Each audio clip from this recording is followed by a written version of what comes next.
everyone, welcome back to Sunny Life Channel. Thank you so much for tuning in. I'm here to update you of what's going to happen on Skeem Saam from the 31st of May to the 4th of June 2021 on Monday. Wallet is stunned by the arrival of a man who refers to Evelyn as his wife. Eunice is excited when Lehasa continues to make moves on Pretty. Kat cringes when Rian sees a drunk Leshole at Capsi's on Tuesday.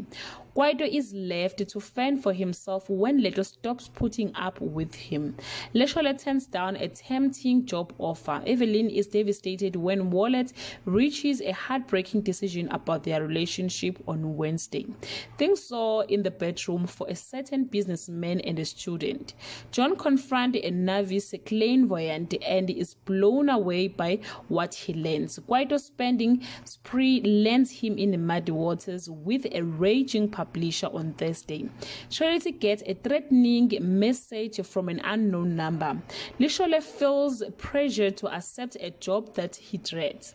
Someone sells Pretty Siakamela big city dreams on Friday.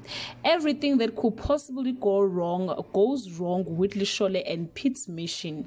Johnny is offended when he is confronted about Charity. Guys, this is all I have for today. You can leave your comment below and share your opinion. Bye.